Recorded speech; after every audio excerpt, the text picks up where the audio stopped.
gente. Estamos no nosso quarto vídeo sobre a série Flores em Letras, né, em que estamos trabalhando, apresentando esse livro de Prado Flores. E aqui nós vamos falar um pouquinho sobre o crescimento da Palavra de Deus, né? Como toda pessoa nasce e cresce, a Bíblia também, né? Ela não nasceu com a aparência que ela tem hoje. Ela foi se desenvolvendo aos poucos, como todas as pessoas. Nós também não nascemos com a aparência que nós temos quando somos adultos, né? Então, esse foi um processo que levou muito tempo. Para que a gente tenha ideia, os primeiros escritos surgiram mesmo no segundo milênio antes de Cristo. E aí a gente tem, por exemplo, alguns trechos do Deuteronômio, por exemplo, os mandamentos de Siquem, alguns trechos do livro do Êxodo, como o Decálogo, por exemplo, que foi escrito naquela época. Já os Salmos, eles foram escritos ao longo de muito tempo.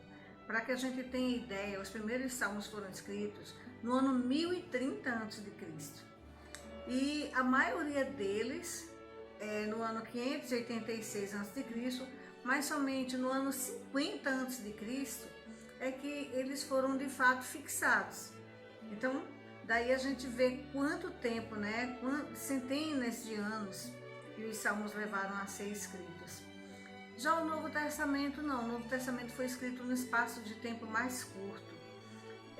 O primeiro livro do Novo Testamento a ser escrito foi a Carta de São Paulo aos Tessalonicenses, que foi escrita por volta aliás, não por volta, mas ela foi escrita no ano 51, né? Depois nós temos, por exemplo, o primeiro Evangelho, que foi escrito no ano 61, e os últimos livros a serem escritos foram os livros escritos pelo apóstolo São João, que já foi escrito entre os anos 90 e 100 a.C. Por exemplo, o seu Evangelho e o livro do Apocalipse. Bom, então a nossa amiga agora ela tem um grande desafio, né? Que é o desafio de reconhecer quais são os livros que de fato são inspirados. Isso porque havia vários livros que eram lidos nos diversos lugares. Em um lugar havia uma lista de livros reconhecidos como livros inspirados, em outro lugar havia uma outra lista. Então era preciso que se soubesse de fato quais seriam os livros, todos os livros inspirados, mas somente os livros que eram inspirados. Para que a gente tenha uma ideia clara disso que acontecia, os judeus que moravam na Palestina, eles usavam a Bíblia que era traduzida para o hebraico. E nessa Bíblia, apenas 39 livros constavam e eram reconhecidos. Já os judeus que moravam fora da Palestina, usavam a Bíblia que era traduzida para o grego.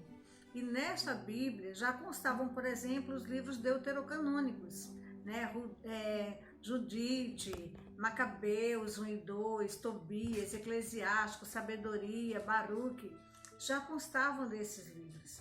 Então, e o problema é que isso se estendeu também para a igreja primitiva, porque a igreja primitiva do Oriente usava a Bíblia traduzida para o hebraico. Já a igreja do Ocidente usava a Bíblia grega, mas era preciso que isso fosse resolvido. Não era possível que se lidasse com livros diferentes, tinha que se instituir o cânon da Bíblia. E era difícil também estabelecer um critério para isso.